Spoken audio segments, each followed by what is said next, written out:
avançar para a nossa última parte do nosso debate? Tem alguma consideração?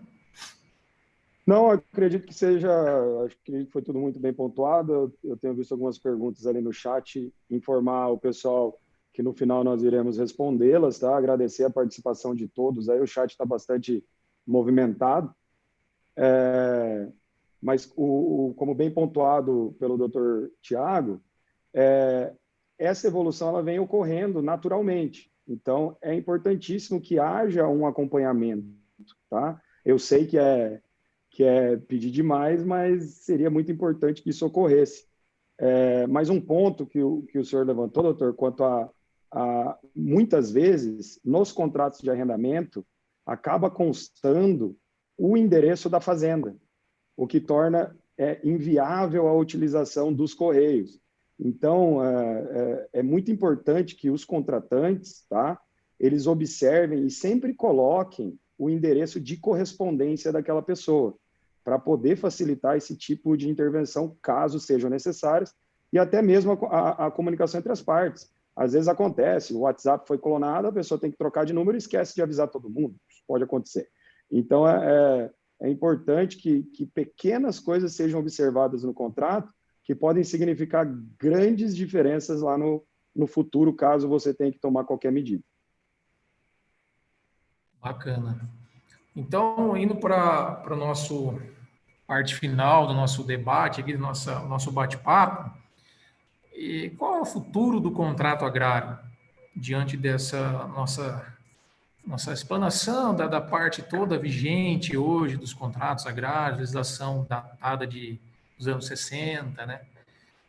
Aliado a essas novas interpretações que são decorrentes da modernização das tecnologias avançadas que hoje o agronegócio utiliza, né? A atualização da legislação ou não? É uma pergunta que tem que ser respondida, mas eu acho que tem que ser feito um debate entre os produtores rurais, são os interessados diretos, né, os corpos jurídicos, os advogados, magistratura e principalmente o legislador federal, né, que é onde será feita uma possível e eventual alteração. O microsistema, como dissemos, ele visava, o microsistema vigente, ele visa a função social da propriedade, proteger o homem do campo, proteger o hipossuficiente. Mas hoje, né, o arrendatário, o parceiro outorgado, hoje a grande maioria, penso eu, que eles não são mais não é mais a parte vulnerável do contrato. Nós temos grandes empresas, grandes produtores, frigoríficos, usinas de açúcar e de álcool, e nós estávamos até comentando, né, doutor Juliano, hoje tem produtor rural que exerce a sua atividade sem ser dono de terra. Ele não é dono de terra, só arrendamento. Aqui no estado nós temos exemplos, fora também nós temos exemplos, entendeu? E é um instrumento que é muito usado e acho que cada vez mais vem sendo usado. Inclusive, abrindo parênteses aqui, a XP criou um fundo imobiliário voltado à aquisição de propriedades, e eu não conheço muito como é o objeto, mas note-se que até o mercado de ações, os fundos imobiliários, despertaram interesse nessa questão agrária, nessa questão do imóvel rural. Né? Então, seria necessária a revisão desse microsistema? Eu penso que sim. Diante da evolução social, econômica, comercial, jurídica e principalmente tecnológica, porque passa hoje o agro, e a meu ver, essa evolução está apenas começando.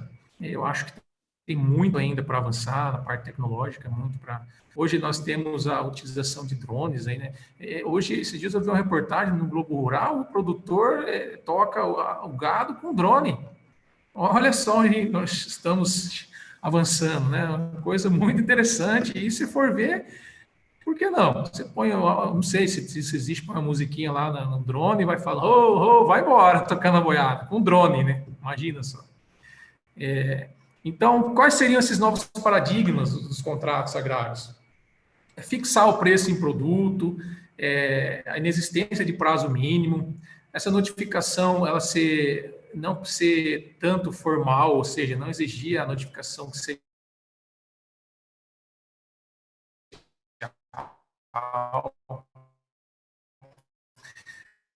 uma notificação premonitória. E eu penso que esse novo microsistema dos contratos, ela tem que ser um conjugado, seguir de mãos dadas entre o direito civil, que é a autonomia das partes, né, a boa-fé contratual, junto com a função social do contrato, aí preservando a supremacia do interesse público, que, a meu ver, nesses casos, é principal o meio ambiente, os recursos naturais, né, o uso razoável do meio ambiente, né, as boas práticas. Então, acho que são essas as reflexões. Se o doutor Juliano quiser complementar. Exatamente, doutor. Com relação aos produtores que hoje eles não possuem nenhum hectare de terra, mas são grandes produtores apenas de arrendamento, talvez uma explicação para isso seja a grande valorização da terra hoje em determinadas regiões. Hoje nós temos regiões onde você pode encontrar terras aí avaliadas em mais de 1.000 sacos de soja por hectare, correto? No preço de hoje, que não é muito justo avaliar com o preço de hoje, nós estamos falando aí de mais de 130, 140 mil reais o hectare. Levando em consideração que o arrendamento nessas mesmas regiões, ele gira em torno de 18 a 22 sacos de soja por hectare, desde que seja feito uma lavoura bastante tecnológica, com bastante cuidado, investimentos muito bem colocados, você consegue ainda oferir lucro pagando o arrendamento e não sofrendo os pagamentos, que geralmente essas áreas são compradas em no máximo 5 anos aí para pagamento. Então, você teria grandes somas de dinheiro que você teria que imobilizar ano a ano. Através do arrendamento, não. Acho que isso indica bastante o mesmo fenômeno que ocorreu com relação à casa própria. Hoje nós vemos mais pessoas alugando do que comprando, principalmente em grandes centros urbanos. Hoje a coisa está muito dinâmica, as pessoas elas estão se movimentando muito. Então, outro fenômeno recente também são as pessoas que deixaram de ter carro próprio para utilizar aplicativos de transporte. Então, assim, a sociedade como um todo ela vem evoluindo e o objetivo final é sempre optar por aquele meio que vai trazer o melhor equilíbrio entre rentabilidade e tranquilidade. Então, importantíssimo essa colocação, tá? A evolução ela é natural, tá? E graças a Deus que as terras estão bem valorizadas, isso é importante, até porque não estão, como tem um amigo meu sempre fala, Deus ele não está fabricando mais terras. Então, é uma commodity, vamos dizer assim, em extinção.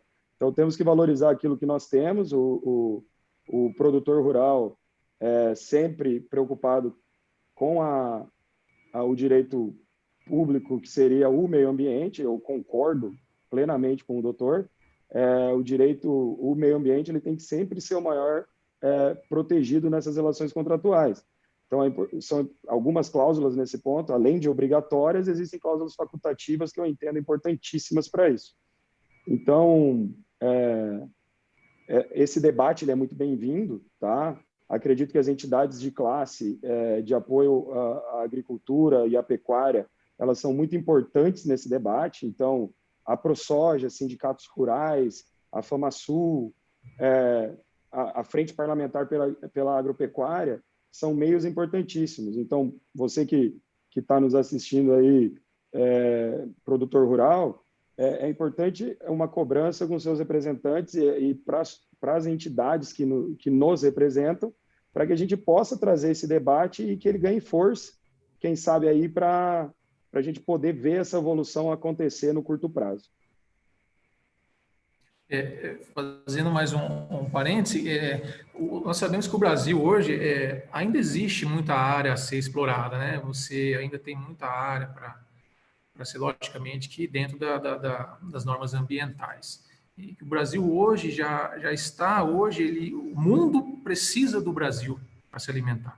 E eu digo que nos próximos anos aí o Brasil vai ser o restaurante do mundo. Isso aí não é inegável. O Brasil vai ser o grande fornecedor de alimento, né, do mundo. E aí a gente precisa voltar, precisa debater, atualizar, para atender não só os produtores, atender essa nova demanda que está por vir, né? Aí a gente precisa desses canais como a Ordem do Brasil, a FamaSul, né? E produtores, e principalmente do Congresso Nacional, né? Então, o debate está aberto, eu acho que é um debate que acho que a gente, no estado do Mato Grosso do Sul, a gente pode dizer que está iniciado, né? Uma questão que acho que a gente pode fazer mais eventos, mais debates, aí chamando a classe, a FamaSul e os parlamentares, como bem o doutor Juliano falou, os sindicatos rurais dos municípios, né? Para a gente começar a debater essa questão, né? Por que aguardar só o legislador federal? Não, o problema existe, o problema está aqui no dia a dia, vamos começar a debater e vamos propor, ao menos, né? Propor, ao menos, as proposições de mudanças para o Congresso Nacional. Eu acho que era isso a nossa contribuição. A gente procurou aqui fazer uma parte prática, um pouco de jurisprudência atual, né, legislação jurídica. Logicamente que a gente não vai esgotar, e nem nossa pretensão é esgotar o tema, e se ficou alguma dúvida e a gente puder responder depois, a doutora Antônio que vai dirigir aí essa parte final, doutor Antônio. Eu queria também que o doutor Antônio, como presidente da nossa comissão, fizesse as suas considerações aí, ele que é um advogado renomado do direito agrário em nosso estado, né, doutor Antônio? O renomado fica a cargo da bondade do colega. Palestra fantástica, assim, eu fico muito feliz de saber que de dentro da nossa própria comissão a gente tem capacidade de ter efetivamente profissionais do calibre dos dois nobres palestrantes hoje que estão aqui conosco aqui. Inclusive, gostaria de fazer o merchan aqui, ó, obra literária aqui, indicadíssima. Doutor Tiago vai ter espaço para falar um pouco sobre o livro, ele é coautor.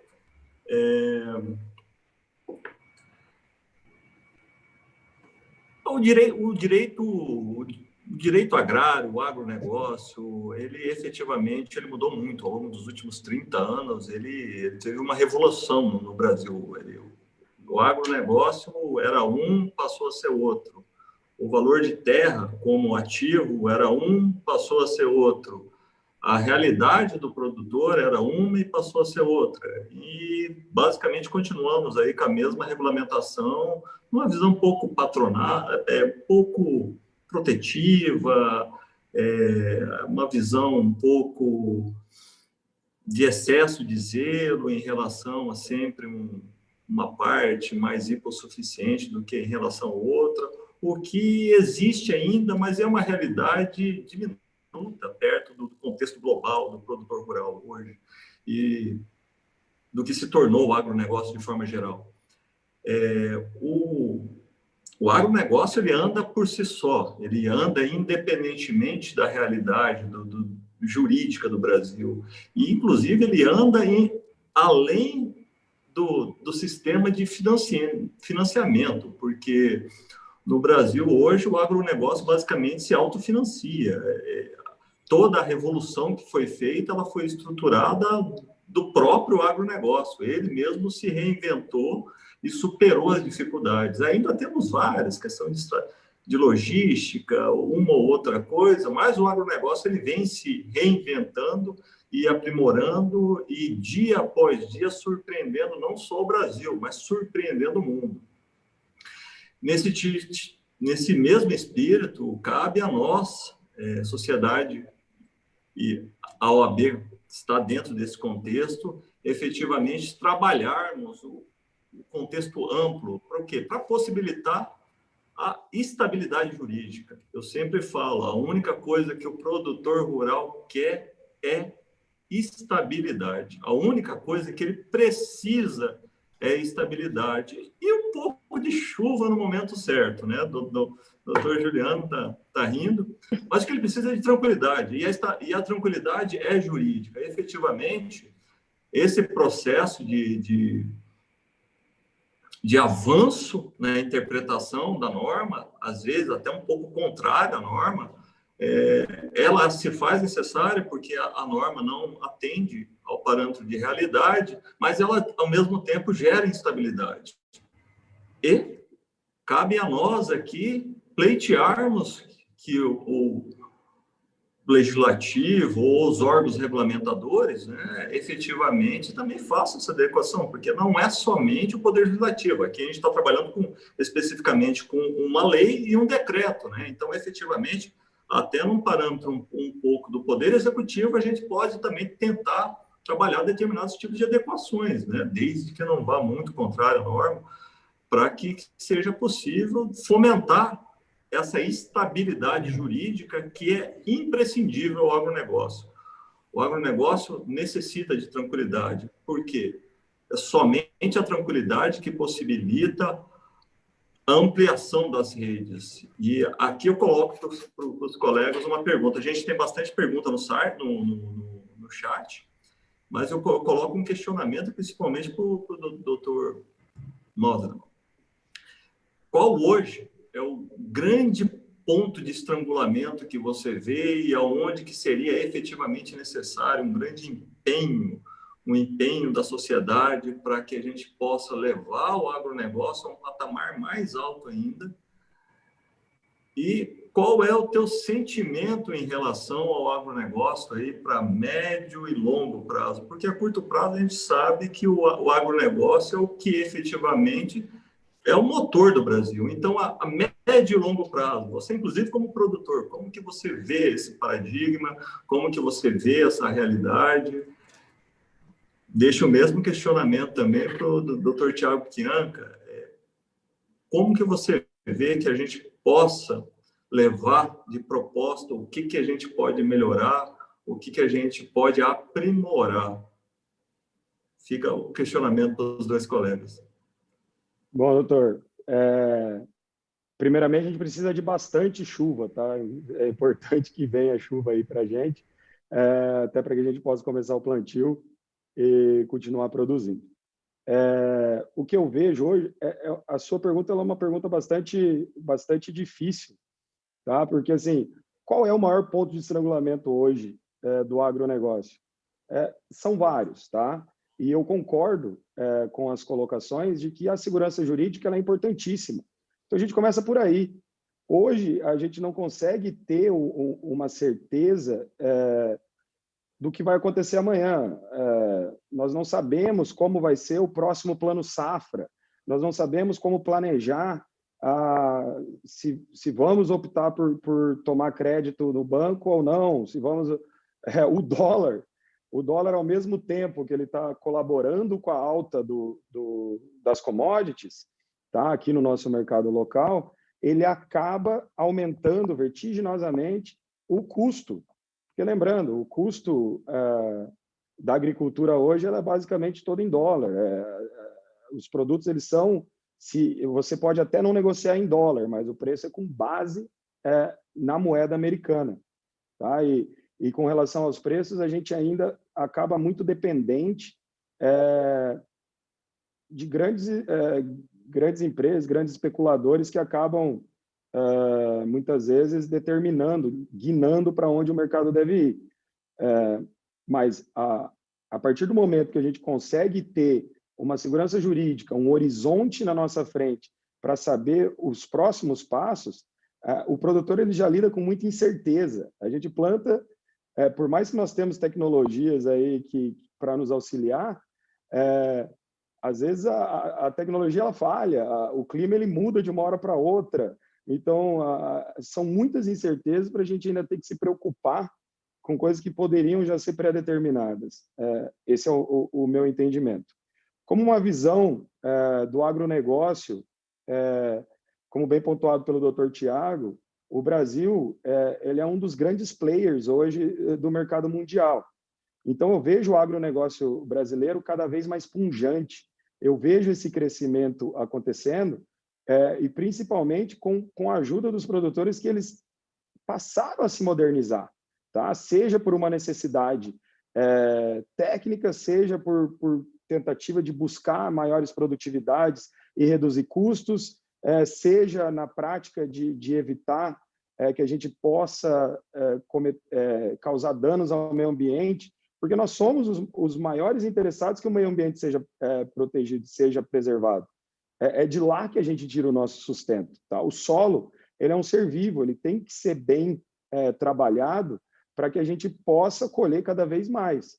Então, se a gente seguir nesse mesmo caminho que a gente vem seguindo, e eu não vejo motivos para não, tá? A tecnologia está aí, as informações estão cada vez mais acessíveis, os dados técnicos vêm de todos os lados.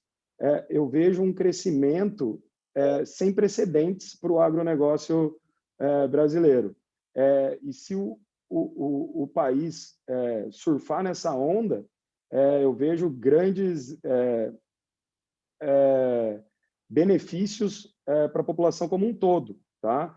A gente ainda precisa atrair mais investimentos na parte de beneficiamento. A gente precisa trazer mais formas de transformar o nosso produto primário em um produto de um valor agregado melhor. Mas, ao mesmo tempo, eu não vejo problema de ser um grande exportador de produtos primários, desde que você seja o melhor naquilo que você faz. Então, faça algo, mas faça como sendo o melhor. Hoje, o mundo ele não tem mais espaço para meio termo. Hoje, não é possível mais você fazer uma produção de forma amadora, vamos dizer assim, vamos colocar dessa forma. Hoje é preciso que você traga cada vez mais tecnologias, trabalhe com as informações, porque qualquer erro que você comete, esse erro ele vai te custar caro. E muitas vezes esse caro pode ser toda a margem de lucro que você teria lá no final. As margens do agronegócio elas estão cada vez mais apertadas. Então é importante essa modernização como um todo. Tá? Eu trago isso como uma forma prática. E eu vejo isso acontecendo, eu vejo os produtores cada vez mais buscando novas tecnologias, novas formas de obter informações. Rapaz, hoje é muito comum você encontrar estações climáticas completas dentro de uma propriedade rural. Então, assim, coisas que há 3, 4 anos atrás eram impensáveis, era coisa que você via em filmes. Então, assim, essa evolução é real e eu vejo que ela vai continuar acontecendo, tá? Hoje, nós somos muito bons no que nós fazemos, mas, claro, sempre existe espaço para melhorar e eu acredito que trabalhando em conjunto, a gente tem muito a desenvolver ainda por aí. E como um bom produtor, sempre otimista.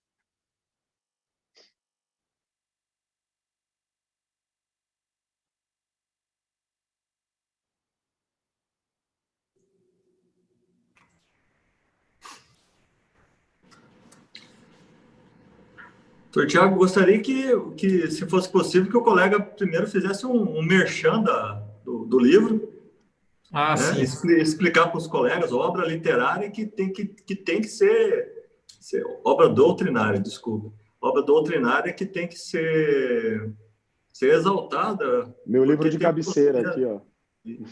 Porque quase não temos produção de conteúdo genuíno nosso aqui, então peço que o colega faça a explanação sobre o conteúdo, do que se trata o livro.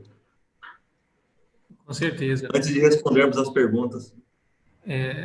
Essa foi uma obra que ela surgiu exatamente desse debate, né? O Mato Grosso do Sul como um estado agro, foi observado que não havia muita produção voltada aos operadores de direito. E após um curso no CDB, após a finalização, reuniram-se ali algumas pessoas sob a coordenação do Dr. Pedro Mendes, né? E o que foi a ideia nesse livro, que é o agronegócio, o direito e a interdisciplinaridade do setor? Foi reunir os ramos do direito, né, que se aplicam ao agronegócio. O direito agrário, o direito tributário, o direito ambiental, administrativo, trabalhista, né? Então, foi abordado vários temas voltados ao dia a dia do agronegócio. E eu tenho um capítulo aqui, né, juntamente com o Pedro, que é exatamente sobre isso, é sobre os aspectos práticos contratuais do arrendamento e parceria, né? Esse livro já está na segunda edição. Acho que tem muito ainda para ser explorado, né? A comunidade jurídica do Estado aqui precisa debater, precisa produzir mais, nós precisamos produzir mais, né? E aí fica um convite aí para a gente começar a produzir material, produzir, né? Livro. Acho que isso aí, quem ganha não é só os advogados, é a comunidade jurídica como um todo, e também os produtores indiretamente, né? A produção literária, estudo do tema. Aí também, nesse livro, tem temas técnicos também, né? Voltados ao dia a dia ali.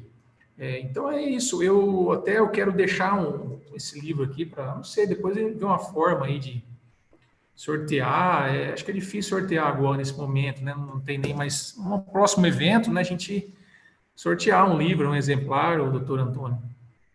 Soraya, que é a nossa chefe aí. Vamos para as perguntas do YouTube, então? Vamos lá. A Laís Gamarra está perguntando... Deixa eu verificar. No arrendamento, no caso do preço fixado em produto, caso do arrendatário resolva fazer a compra do bem arrendado depois, como fica o pagamento? Desconto o valor correspondente aos produtos? Doutores, quem se propõe? Assim, é um caso bem prático, bem peculiar, né? Mas penso que se o arrendatário, o proprietário da terra decide vender o imóvel, ele consequentemente, ele tem que dar preferência ao arrendatário. Nesse caso, acredito que o arrendatário aceite, né, o direito de preferência, preempção, e aí resolva adquirir o imóvel. A questão de como fica o contrato de arrendamento, eu acho que assim, seria uma questão mais envolvendo as partes e onde cada parte colocaria sua preferência contratual, mas eu penso que o contrato não sei se poderia fazer uma promessa de compra e venda, ou até o pagamento integral do imóvel, o contrato de arrendamento continuaria. É muito peculiar e depende do caso, depende das partes, o que as partes querem, né? O que elas vão concordar. Ou então, não, eu vou te pagar já pela área e esse contrato de arrendamento, ele não existe mais, mas o preço que eu vou pagar faz parte, como se fosse o arrendamento, e depois lá no prazo para pagar o resto da propriedade. Assim, é muito amplo, né, a questão aqui de se chegar a um contrato de compra e venda e com um contrato de arrendamento e andamento vigente aí. Se eu puder só complementar. Sim, com certeza. Eu acredito assim, existe uma diferença entre o contrato de arrendamento com opção de compra e o contrato de arrendamento puro. Quando a gente trata do contrato de arrendamento com opção de compra, em tese você está adiantando aquele pagamento através de um arrendamento e há um desconto em cima daquilo. Agora, quando é o contrato de arrendamento e há o interesse de venda por parte do proprietário e claro, e o interesse de compra por parte do arrendatário, eu entendo, tá, que não há nenhum tipo de desconto naquilo. Eles vão pactuar o valor relacionado à compra e venda, tá, independente da questão do arrendamento. Mas se essa opção de compra e venda, se esse exercício da preferência foi feito antes do término do contrato e ele já havia pago o arrendamento por aquele ano. Aí eu acredito que caiba o entendimento entre as partes para saber isso foi como parte de pagamento ou isso entra simplesmente como arrendamento. Eu entendo que o arrendamento você paga por aquele uso da terra temporário, o aluguel, e a compra e venda passa a ser um contrato totalmente diferente. O que é garantido pela legislação é o direito à preferência, da mesma forma que é garantido para os proprietários de imóveis urbanos. Me Ok. parece que é uma questão muito mais de direito civil do que efetivamente da regulamentação de arrendamento, né? Para falar bem a verdade, verificar se opera confusão ou não entre credor e devedor e se há resolução ou não do contrato, até pela perda do objeto, né? Basicamente é isso. Vamos para a segunda pergunta. Por qual motivo a legislação estabelece percentuais e prazos para os contratos rurais? E por qual razão isto não é deixado ao ar livre, ao livre ajuste das partes? Vou repetir.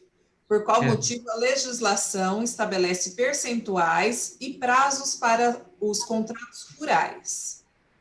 E por qual razão isso não é deixado ao livre ajuste das partes? Entendo que essa seja mais uma questão de interpretação para a gente tentar entender o que o legislador buscou com aquilo, tá?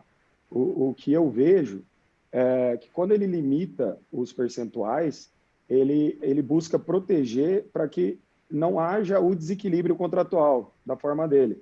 Então, se você só está fornecendo naquela parceria a terra nua, você vai ter um limite máximo de percentual que você pode receber por essa parceria. Ah, participei também com os insumos, e assim vai. Tá? Nessa parte da parceria, ela é bem específica. Quanto ao arrendamento, eu entendo que seja uma forma para evitar, principalmente, simulações, tá? Contratos desiguais ou alguma tentativa de burlar o sistema jurídico brasileiro. O legislador procurou proteger. Mais uma vez, isso é uma questão de interpretação, tá? Estou tentando entender a cabeça do legislador aqui. Ok. Doutor Tiago? Não, é perfeito, concordo com o doutor Juliano aí. Ok. Só adiciono um comentário. É uma legislação antiga de um caráter extremamente protetivo, onde se entendia que quem passava a explorar a terra, ou utilizar a terra, era hipossuficiente em relação a outra parte, que tinha mais poder econômico, e por isso que era realizado esse tipo de proteção, esse regramento. É mais uma questão protetiva. Era um costume muito comum na época, uma visão de mundo, de uma visão econômica, que vem ao longo do tempo aí sendo desconstruída agora. Basicamente isso. Vamos para a próxima. Só uma complementação. Isso é mais um tema que seria o caso de rever, né? Porque esses limites, né, no caso do arrendamento, no caso da parceria, nós sabemos que tem lugares no Brasil, aqui no próprio estado, que a área do hectare ela é muito alta, dada a sua alta produtividade, né? Então, aí o dono da terra ficaria limitado a esse percentual, ou numa parceria, o dono da terra ficaria limitado. Isso também é uma questão que eu acho que poderia também ser voltado para as partes decidirem, né? Mais uma questão também que demanda aí um debate sobre esses percentuais mínimos, aí, os limites, né? No arrendamento e na parceria. Ok. As melhorias nas propriedades, como é tratado no contrato de arrendamento? Vou repetir. As melhorias as melhorias nas propriedades, como é tratada no contrato de arrendamento? Questão de melhoria. Correto. Isso. Essa é uma questão que a legislação ela prevê, tá? Nós temos ali o inciso 8 do artigo 95 do Estatuto da Terra, onde ele diz, eu estou com a colinha aqui do lado, tá? Que o arrendatário, ao termo do contrato, tem direito à indenização das benfeitorias necessárias e úteis. Será indenizado das benfeitorias voluptuárias quando autorizados pelo proprietário do solo, enquanto o arrendatário não for indenizado das benfeitorias necessárias e úteis, poderá permanecer no imóvel, no uso e gozo das vantagens por ele oferecidas. E também o decreto 59566, de 66, ele também define quais são as diferenças entre as benfeitorias, no seu artigo 24.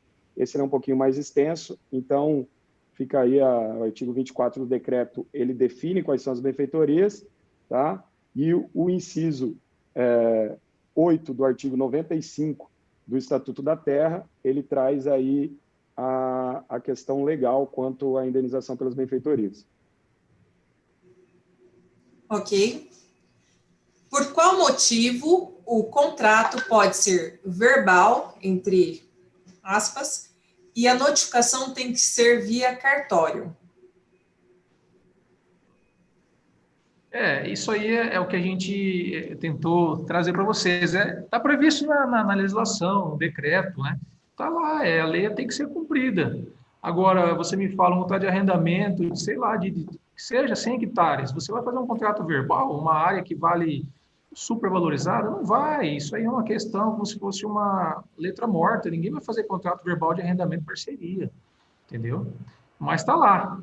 Mas, lembrando, ainda que seja verbal, presume-se que as cláusulas obrigatórias são pactuadas, né, que é o artigo 13 do decreto 59566. Então, ainda que seja verbal, você tem a ciência de que aquelas cláusulas obrigatórias, elas estão presentes no seu contrato verbal aí. Lembrando ainda que, apesar da validade do contrato verbal, caso ele tenha que ser discutido, ele vai prescindir de prova testemunhal, o que torna bastante maleável a sua interpretação. Então, complementando, como provar que existiam as cláusulas obrigatórias no contrato, ou até mesmo o valor pactuado? Então, assim, eu não vejo mais isso acontecendo, tá? Na minha carreira, eu nunca vi acontecer um contrato verbal, tá? Às vezes, entre familiares de primeiro grau, algum combinado ali, que depois os próprios bancos, quando dos custeios, eles acabam exigindo essa documentação por escrito. Então, eu vejo aí os bancos como grandes aliados para organização dessas questões junto aos produtores rurais. Novamente, a gente vê a existência de uma legislação protetiva para o arrendatário, aonde que o que ele pactuar verbalmente está valendo e para sofrer qualquer tipo de restrição ou constrição do seu direito, teria que ser através de uma formalidade, porque a parte que detém a propriedade da terra teria poder econômico, que tenderia a abusar desse poder econômico. É uma visão efetivamente que existia algum tempo atrás e que está sendo, ao longo do tempo, desconstruído. A gente vê um processo muito parecido também no direito do trabalho, onde que era extremamente protetivo e agora, ao longo do tempo, conforme a sociedade foi alterando a visão disso, também houve um processo de desconstrução desse excesso de proteção. Continua ainda excessivamente regulamentado e protetivo, mas já houve uma desconstrução desse aparato protetivo e o processo é gradativo. Ok, doutor. Por aqui acabaram as perguntas. Com o senhor, doutor Antônio. Olha, temos 10 minutos ainda. Acho que a gente pode colocar algumas situações para os colegas. Eu acho que já mais tendendo para aquele terceiro módulo ali dos slides, gostaria até de suscitar algumas possibilidades. Partindo do pressuposto dessa possibilidade, dessa ampliação que o Poder Judiciário vem concedendo, principalmente para a empresa que atua no agronegócio, né? Eu quero saber qual que é a opinião dos colegas da possibilidade de haver contratos híbridos, né? Entre que parte deles tem uma natureza de arrendamento, parte dele tem uma natureza de parceria. Inclusive, ali hoje, com toda a sistemática que tem de barter, poderia ser algo que ser agregado junto. E também o que eu pergunto aos colegas quanto ao que eles acham da possibilidade de, nesse sistema, onde que as partes não há uma hipossuficiência, onde que as partes efetivamente estejam numa igualdade de condições contratuais, da possibilidade de ter pagamento misto também, aonde que parte é em dinheiro, parte é em produto, parte é em crédito e, quem sabe, até parte em bitcoins.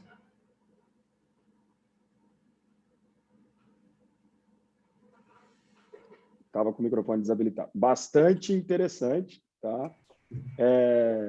Como eu sempre digo, eu sou um grande defensor da pacta sunt servanda, da livre contratação entre as partes, desde que elas estejam em igualdade de condições, desde que elas estejam devidamente assistidas, caso necessitem, e desde que elas entendam os termos que estão sendo contratados. Agora, pergunto, será que o judiciário ele está apto para interpretar esse tipo de negociação? Porque nós estamos falando aí de uma mistura de dois temas que já são bastante complexos, bastante discutidos, e aí transformar isso num híbrido é interessantíssimo. Eu vejo possibilidades assim infinitas para fazer essa utilização, principalmente com relação a barter. Você passa a ter outras moedas de troca, vamos dizer assim, para tratar com as multinacionais, outras opções de financiamento da sua safra. Nós temos aí uma abertura de muitas possibilidades, mas acredito eu que isso dependeria de uma regulamentação própria, até mesmo para evitar interpretações divergentes nesse sentido. Eu não sei se era isso que o doutor queria saber, mas eu vejo isso com bons olhos, mas com cautela ao mesmo tempo. Doutor, eu ainda coloco um questionamento. Isso, muito provavelmente, esse tipo de discussão, se vier a se concretizar, muito provavelmente não vai ser discutido no judiciário, muito provavelmente vai ser discutido no juiz arbitral. Câmara arbitral, concordo. Até porque, pela sua colocação, nós estaremos lidando com um outro patamar ali de negociações. Concordo. Talvez aí nós veríamos a correta aplicação sem interpretações muito divergentes quanto ao tema, através de pessoas realmente especialistas naquele tipo de negociação ou multidisciplinarmente, como geralmente é a formação das câmaras arbitrais, principalmente com discussão dos contratos agrários de grande monta. Parabéns pela colocação, doutor.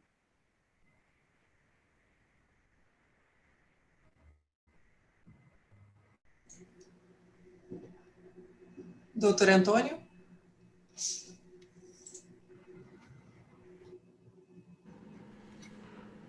Probleminha de áudio aqui. Estenda a pergunta para o doutor Tiago, para fazer as ponderações que entenda necessário. Doutor, com relação a essa sua reflexão aí, é uma questão, a meu ver, muito recente. A gente não tem uma reflexão, opinião formada, de modo que, assim, ouvindo o doutor Juliano, eu acompanho o relator, entendeu? Mas é uma questão muito interessante. Eu queria deixar uma observação também.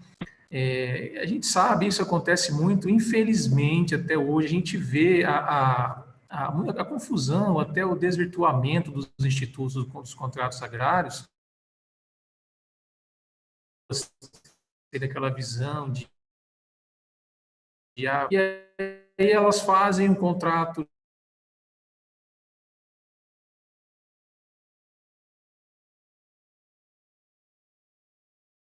muito sérios, né, pagamentos de multas e tudo mais.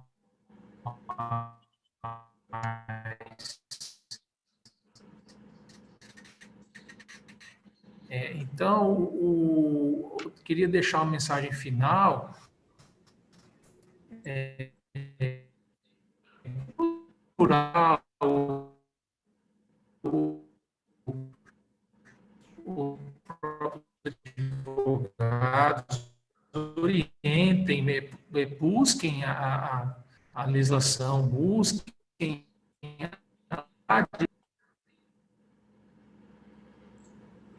Problema técnico, perdemos o doutor Tiago. Eu acho que no mesmo sentido que ele vinha colocando, eu acho que é o seguinte: efetivamente, quem quer segurança jurídica, e é o tema que eu vinha colocando ali com o doutor Juliano Modena, quem quer segurança jurídica se paute pelos parâmetros do Estatuto da Terra, do decreto, efetivamente não avance muito, porque aí efetivamente vai estar aí submetida a algum tipo de discussão jurídica. Se você mais ou menos está dentro dos parâmetros e faça uma busca de jurisprudência para saber o que já foi derrubado, né? O que já é pacificado, se já chegou no STJ e o STJ já estabeleceu como parâmetro, é muito difícil rever isso, né? Então, assim, para quem quer segurança, efetivamente, o melhor é seguir os parâmetros normativos e os parâmetros da jurisprudência, né, estabelecidos. Eu retorno a palavra para o doutor Tiago. Mais uma vez aqui, então, a internet está me derrubando, mas voltei. Não, então, eu queria deixar essa mensagem final, agradecer mais uma vez a OAB Mato Grosso do Sul, pelo presidente Mansur, presidente Antônio. Foi um prazer aqui debater com vocês, aprender bastante com o doutor Juliano, a prática aí do produtor rural. Isso é fantástico, né? A gente saber das nuances dos produtores. Muito bom, foi um prazer. Agradeço imensamente a oportunidade. Doutor Juliano, gostaria de fazer suas considerações finais? Gostaria de agradecer, primeiramente, ao doutor Antônio pelo convite aí de ceder esse espaço para a gente. É sempre muito importante você ter um espaço para debater, principalmente com pessoas de altíssimo nível como os senhores. Digo mesmo, aprendi muito com o doutor Tiago. É muito importante essa interligação entre a teoria e a prática quando a gente consegue fazer com que as coisas façam sentido. Então, agradeço também mais uma vez ao Dr. Mansur, presidente da OAB, que sem ele não seria possível a realização desse primeiro simpósio. Espero que venham mais, espero que nós possamos discutir ainda mais temas que tragam esse tipo de aplicabilidade, tá? que é muito importante. O doutor Antônio foi perfeito. Quem quer segurança jurídica tem que seguir pelo caminho da legislação que já está existente, porque vocês viram a velocidade com que o STJ alterou o entendimento com relação à questão do pagamento, foi ali em 1 ano, porque deixar para livre discussão nenhum tema é interessante para que isso aconteça. E, claro, sempre busque orientação profissional para que vocês possam tomar as melhores decisões e saber que aquilo que está acontecendo é realmente o correto, ou pelo menos entender os riscos de cada decisão que estão sendo tomadas. Muito obrigado a todos que participaram, interagiram, fizeram perguntas, e espero revê-los muito em breve. Doutor Antônio. Bom, o evento fantástico, é até difícil elogiar, porque efetivamente os colegas desceram a fundo nas minúcias, nos detalhes. A gente se conhece há muito tempo, a gente desenvolve trabalho junto na comissão, então, assim, eu já tinha plena certeza de como seria a nossa palestra aqui. Tinha certeza também que extrapolaria muito a expectativa. Bom, o agronegócio, basicamente, ele é muito dinâmico e ele evolui porque o seu tempo é outro tempo. O tempo dele, para falar a minha verdade, é um pouco à frente da sociedade. Amanhã mesmo a gente vai ter um painel específico sobre o contrato de integração vertical e justamente a gente vai trazer o palestrante da CNA, Dr. Tiago Moreira, onde que ele está desenvolvendo uma tese de ampliação do Instituto Jurídico do contrato de integração vertical. Ou seja, está expandindo, está indo além. Tá? Então, é muito dinâmico, é muito vivo o agronegócio. Por quê? Porque geralmente é um motor propulsor econômico. E aonde está a base da economia e se gira grandes percentuais de econômicos e geralmente é onde que a evolução segue. Eu gostaria muito de agradecer os colegas a palestra foi fantástica, gostei muito, eu acho que excedeu mesmo as expectativas, porque aqui não foi só uma questão do critério técnico, a gente trabalhou o critério técnico, a gente trabalhou o critério prático, e a gente começou aqui a pincelar aqui e trazer a ideia da possibilidade de haver readequação de determinados parâmetros legais, o que é uma ideia que tem que partir justamente da sociedade civil organizada, onde estamos enquadrados dentro dessa organização civil. Gostaria muito, muito de agradecer o corpo técnico, a Soraya, que sempre está nos assessorando aqui, né? Agradecer todo mundo que participou, que está até agora aqui assistindo, ativamente participando, fazendo perguntas. É nesse processo de questionamento, de indagação, justamente onde que surge o diferencial do conhecimento, né? O conhecimento ele surge muito mais da pergunta do que da resposta, né? Porque geralmente as perguntas geram uma resposta, mas mais duas perguntas, geralmente. Então, agradecer muito e convidar todos os que estão aqui e os colegas também palestrantes para o evento de amanhã, que vai ser muito interessante também. Deixo meu boa noite a todos.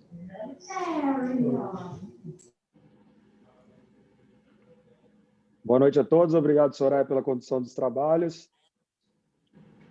E até a próxima.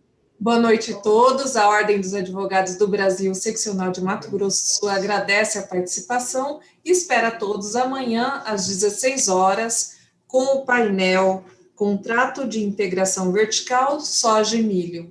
Boa noite e até amanhã. Tchau, tchau.